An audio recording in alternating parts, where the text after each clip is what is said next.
समाजवादी विजय रथ यात्रा के आज 7वें चरण की शुरुआत हो चुकी है। समाजवादी पार्टी अब रायबरेली में झंडे गाड़ने जा रही है। सपा सुप्रीमो अखिलेश यादव जी हमारे साथ हैं। सर, कांग्रेस के गढ़ में आज आप हैं, कितना प्यार रायबरेली की जनता से आपको मिलने वाला है? देखिए, रायबरेली की जनता ने हमेशा समाजवादियों का सम्मान किया है और जब कभी समाजवादी पार्टी ने फैसला कोई लिया है उस समय भी जनता ने सम्मान करके कांग्रेस के समर्थन में वोट डाला है।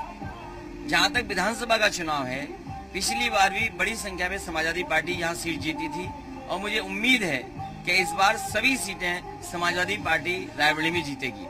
अखिलेश जी, लंबे समय से एक बहुत बड़ा सवाल था कि चाचा भतीजे कब साथ में आएंगे। अब आप चाचा से मिल चुके हैं। एक बात भी आपने स्पष्ट कही है कि जब तक हम सीटों का बंटवारा नहीं कर लेते हम किसी से गठबंधन नहीं करते। क्या बंटवारे पे बात हुई सीटों में? जो सीटों को लेकर के बातचीत हुई, जब सहमति बन गई तभी गठबंधन का फैसला हुआ और जिस तरीके से समाजवादी पार्टी की कोशिश रही कि सभी क्षेत्रीय दलों को साथ ला जाए तो समाजवादी पार्टी उसमें सफल हुई है कि काफी हद तक उत्तर प्रदेश के जो अच्छे क्षेत्रीय दल हैं उनको साथ लाने में कामयाब हुए।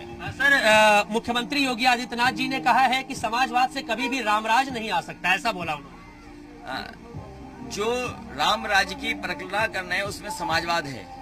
अगर हम राम राज्य लाना चाहते हैं तो बिना समाज के बाद के राम राज्य नहीं आ सकता।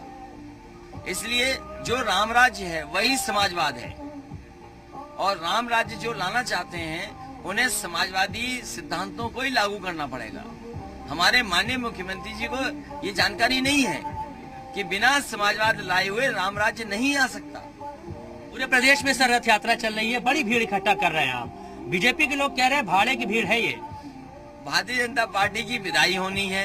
भारतीय जनता पार्टी को इस बार जाना है। जनता ने मन बना लिया कि भारतीय जनता पार्टी का सफाया होगा, इसलिए वो हार के डर से इस तरह के स्टेटमेंट दे रहे हैं। अनुप्रिया पटेल से जब सर आपके बारे में एक सवाल पूछा गया तो कह रहे हैं पॉलिटिक्स संभावनाओं का खेल है, कोई बड़ी बात नहीं है, जो होगा देखा जाएगा। अभी मैं कुछ नहीं कह सकता हूँ क्योंकि वो दिल्ली में मंत्री हैं, तो अभी मैं इस बारे में कुछ नहीं कह सकता। छोटे दलों से गठबंधन की बात आप करते हैं हमेशा। कांग्रेस और मायावती को बीएसपी को भी छोटा दल अभी मानते हैं क्या?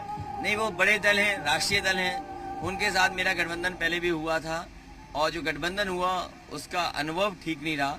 इसलिए इस बार समाजवादी पार्टी ने क्षेत्रीय दल जो क्षेत्र में उनकी कहीं न कहीं हैसियत और ताकत है उनको साथ लाने का काम हो रहा है। भावनात्मक तौर पे सर कार्यकर्ता आपके जुड़े रहते हैं। जब शिवपाल जी से मुलाकात आपकी हुई, हम लोग बाहर थे, देख रहे थे, बहुत आंसू थे चेहरे, मतलब जो कार्यकर्ता थे उनकी आंखों में कि आज वो दिन आ गया जिसका हम इंतजार कर रहे थे। स्वाभाविक है, खुशी की बात है कि कार्यकर्ताओं ने इस बात को महसूस किया होगा कि दोनों दल साथ आए। इसीलिए जब खबर उन्होंने सुनी तो हो सकता है वो भावुक हुए हों। विकल्प समाजवादी पार्टी है, विकल्प और मजबूत दिखाई दे, इसलिए सभी दलों को साथ लाने का काम हो रहा है। सर, महिलाओं को लेकर कांग्रेस कह रही है आरक्षण दे रहे हैं। 18 से 21 साल भाजपा ने शादी की उम्र कर दी। समाजवादी पार्टी सर महिलाओं को लेकर क्या कुछ बड़ी घोषणा करने वाली? समाजवादी पार्टी ने हमेशा महिलाओं को आगे बढ़ाने के लिए काम किया है। चाहे उनकी सुरक्षा का सवाल हो, 1090 जैसी योजना लाने का काम हुआ है। स्वास्थ्य को लेकर की भी समाजवादी पार्टी ने बड़े काम किए हैं। आने वाले समय में जब मैनिफेस्टो आएगा तो आप देखेंगे उनके शिक्षा को लेकर के, उनके स्वास्थ्य को लेकर के और उनको कैसे और बराबरी पे खड़ा किया जाए, उसके लिए मैनिफेस्टो में जरूर योजनाएं होंगी। बहुत बहुत शुक्रिया अखिलेश जी। तो सपा सुप्रीमो अखिलेश यादव से हमने बात की और रथ यात्रा पूरे प्रदेश भर में चल रही है। उम्मीद इस बात की जताई जा रही है कि 2022 में इस रथ यात्रा के जरिए सत्ता में जरूर काबिज होंगे। कैमरा दिवाकर के साथ मयूर शुक्ला, जी मीडिया, लखनऊ।